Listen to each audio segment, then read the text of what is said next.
Hello and welcome to a new episode of History in 7 Facts, the show in which we explore some interesting episodes of humanity's past.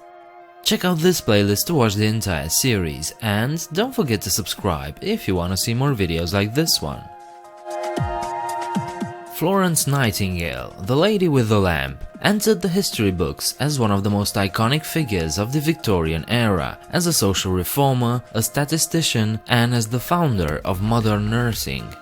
Her work started in 1854, when Florence took on the management of the Selimiye Barracks Hospital in Scutari near Constantinople. At the time, the Crimean War was already ongoing. Florence was just 34 years old, but her strong will was about to change medical care forever. She had to manage 6 kilometers of hospital beds laid one next to another on wooden floors that was so rotten they couldn't be cleaned properly. The walls were covered in grime and the smell was unbearable, mostly due to the clogged sewerage. The death rate in this hospital was strangely high, but at the time no one knew why, and no one cared. The efforts of this lady changed nursing forever, and she became a true legend of her time. Florence traveled to the Ottoman Empire, following the footsteps of the 28,000 British soldiers who came to assist the Ottomans faced with the Russian aggression. By the time she arrived to Scutari, the British were already in the fight. The war was bloody and ruthless, and wounded soldiers were shipped across the Black Sea from the Crimean Peninsula to Scutari, a journey that took 2 weeks. Many soldiers had their limbs amputated or were delirious, but this hospital wasn't gonna bring them any comfort. According to the army officials, the hospital had no needs and was given sufficient support. But the sheets were rough and thin, there were no bandages or splints, no clothing for the patients, the kitchen was appalling, there was no laundry or access to hot water. The image of this hospital shocked even seasoned surgeons and soldiers that served in other wars. Florence believed this appalling situation must change. She reported what she saw to the Times newspaper and managed to acquire a sizable donation. With this money, she bought soap, clothing, cutlery and towels, she'd redone the kitchen and the laundry, and bought new sheets and decent food. She managed to do all this in spite of the carelessness and resistance from the medical staff and the military. What she did was nothing short of a miracle. She also gained the nickname Lady with the Lamp, as she often comforted the sick and dying at the dim light of her lamp. She even sent letters to the families of the fallen soldiers. In short, she gave hope to those who had none. But everything she had done, all of her achievements, were still not enough. In spite of all of her efforts, the sick were still dying. In the winter of 1854, twice as many patients at Scutari died than in other, smaller hospitals. By the end of that winter, half of her patients, nearly 5,000 people, were dead.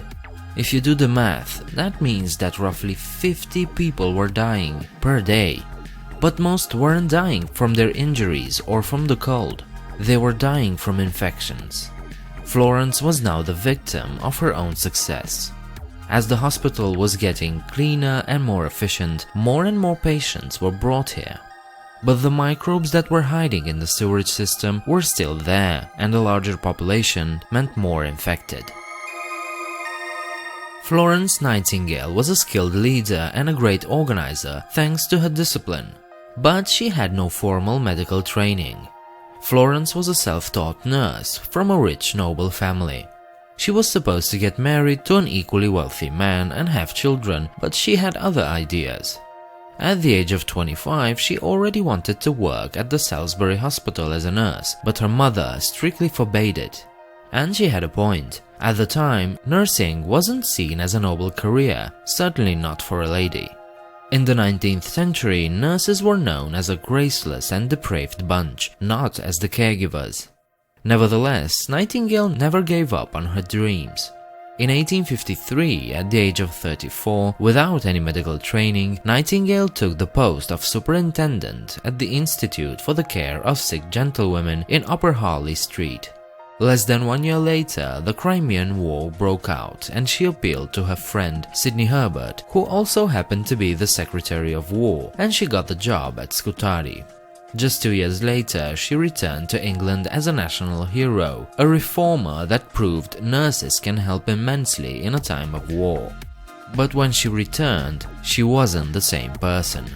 What she saw there marked her for life.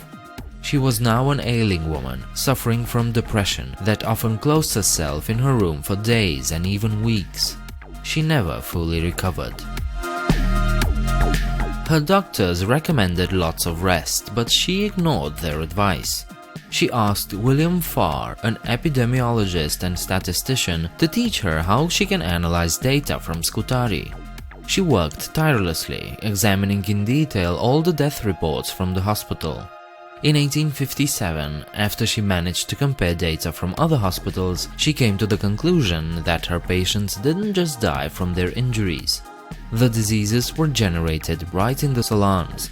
There was a 25% higher rate of dysentery and other digestive infections than in any other hospital. This revelation must have shocked her even more and deeply saddened her. But still, she didn't give up. What she did in the rest of her lives gives her the deserving spot in the history books. Others might have tried to conceal such information, but not Florence. She published her work and managed to convince people that infections were a major cause of death in military hospitals. She would later be elected as the first female member of the Royal Statistical Society. This still wasn't enough for her, and she continued her work. When French chemist Louis Pasteur launched the idea that microbes could be the reason for infections, aka the germ theory, Nightingale became a vocal leader of the antiseptic movement. Hygiene was the difference between life and death. She managed to persuade a strongly opposing Minister of War to create a royal commission on the health of the army. This commission was based entirely on Florence Nightingale's reports on medical care during the Crimean War and introduced new medical practices, saving the lives of many soldiers in the colonial war of India. In 1859, her book, Notes on Nursing, introduced some medical practices that are still in use to this day. Even though she wasn't healthy, she never gave up on her struggle. In the 1890s, she attacked the medical scientists for transforming germ theory into an excuse for poor hygiene. She knew that preventing infections is a titanic struggle and the authorities would rather minimize the impact of hygiene. She dedicated the rest of her life to this cause and by doing so changed and saved the lives of countless thousands. On August 13, 1910, at the age of 90, she died peacefully while sleeping in her room in London, but her legacy is still with us to this day. Thank you for watching this episode of 7 Facts.